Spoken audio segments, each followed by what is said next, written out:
እስቲ ዛሬ በአንድ ላይ ሆነን በቅዱሳት መጻሕፍት ውስጥ ካሉት እጅግ በጣም ጥንታዊ ትንቢቶች ወደ አንዱ ዘልቀን እንግባ። ለመላው ፍጥረት ሁሉ ትልቅ አንድምታ ያለው ትንቢት ነው።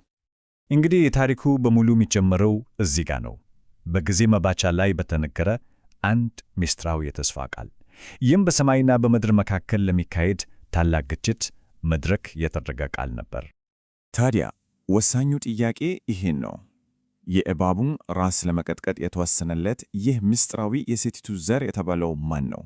ዛሬ የምንፈታው ዋናውን እንቆቅልሽም ይሄው ነው። የዚህን ጥያቄ መልስ በትክክል ለማግኘት ግን መጀመሪያ አንድ መሠረታዊ ችግርን መረዳት አለብን። ይኸውም በፈጣሪና በፍጡር መካከል ያለውን እጅግ በጣም ሰፊ ሊታሰብ የማይችል ልዩነት ነው። እስቲ ልዩነቱን በጥልቀት እንመልከተው። በአንድ በኩል ከጊዜ በላይ የሆነ ወሰን የሌለውና ፍጹም ቅዱስ የሆነ ሕልውና አለ። በሌላ በኩል ደግሞ በጊዜ የተገደበ ውስንና በኃጢአት የወደቀ ሕልውና እናገኛለን። ልዩነቱ በጣም ግልጽ ነው። እናም እዚህ ላይ የዚያ ልዩነት አስከፊ ውጤት ምን ሊሆን እንደሚችል እናያለን። ይህን ርቀት ብቻ አይደለም። ይህንን ርቀት ለማቋረጥ ሞከር በራሱ ገዳይ ነው፣ ማንም ሊሻገሩ የማይችል እንቅፋት ነው። ስለዚህ ዋናው ነጥብ ይሄ ነው።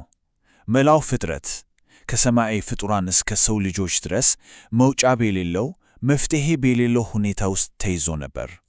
ይህ ደግሞ ወደ አንድ አስገራሚ ጥያቄ ይመራናል። እግዚአብሔር በመሠረቱ ሊታወቅና ሊታይ የማይችል ከሆነ ይህ ሊሻገር የማይመስለው ክፍተት እንዴት ሊደለደል ቻለ? እንዴት ድልድይ ሊሰራ ቻለ?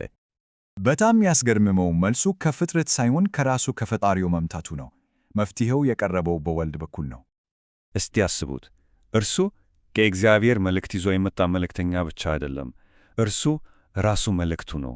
ማይታየው አምላክ የሚታየበት ሥጋ የለበሰ ቃል ሆኖ ፍጥረት በመጨረሻ ፈጣሪውን እንዲገነዘብ አስችሏል። በዚህ ዕቅድ ውስጥ በእውነት አእምሮን የሚነካው ነገር ድፍረቱ ነው። እግዚአብሔር መፍትሔን ዝም ብሎ አላከም፣ ራሱ መፍትሔ ሆነ። ይህ ደግሞ ወደ ታሪኩ ቁንጮ ያደርሰናል። ለዓይን ሲታይ አውዳሚ ሽንፈት መስሎ የታየው ነገር ግን እንደ እውነቱ ከሆነ አስደናቂ ድልን የደበቀ ወሳኝ ወቅት ነበር። በውጫዊ ገጽታው ብቻ ስንመለከተው የወልድ በመስቀል ላይ መሞት የመጨረሻና አሳዛኝ ፍጻሜ ይመስል ነበር። ሁሉም ነገር ያከተመለት ይመስል ነበር። ነገር ግን ይህ ግልጽ ሽንፈት መስሎ የታየው ነገር እንደ እውነቱ ከሆነ የእባቡ ኃይል የተሰባበረበት ትክክለኛው ክስፈት ቢሆንስ? አዎ፣ በዚህ በሚመስል የድካም ወቅት ላይ ነው የእግዚአብሔር የተደበቀው ዕቅድና እውነተኛ ኃይል ለመላው ዓለም እንዲታይ የተደረገው። ስለዚህ በመስቀሉ ላይ የተፈጸመው አንድ ድርጊት ብቻ አይደለም። ወልድ በአንድ ጊዜ ክፋትን ፈረደበት፣ ፍጹም ፍቅር ምን እንደሚመስል አሳየ፣ እንዲሁም ወደ ፈጣሪ የሚወስደውን የእርቅ መንገድ ከፈተ። በመስቀል ላይ የተቀዳጀው ድል በታሪክ ውስጥ ያለፈ ክስተት ብቻ አልነበረም። የሕልውናን መዋቅር ራሱን የቀየረ፣ ለመላው ፍጥረት አዲስና የመጨረሻ መለኪያ ያስቀመጠ ክስተት ነበር። ይህ ደግሞ ወደ አንድ መሠረታዊ ድምዳሜ ያደርሰናል። ወልድ ድህነትም ሆነ ፍርድ የሚለኩበት ብቸኛው መለኪያው ሆኗል። ሌላ ምንም መስፈርት የለም።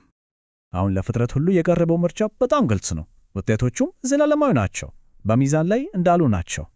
በድሉ ምክንያት ወልድ የመገዛት የመፍረድ እና በመጨረሻም የፍጥረትን ታሪክ በሙሉ ወደ ፍጻሜው የማድረስ የመጨረሻው ሥልጣን ተሰጥቶታል።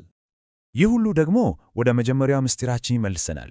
ያ ጥንታዊ ትንቢት የተፈጸመው ወልድ በሞትና በክፋት ላይ በተቃደጀው ታላቅ ድል ነው።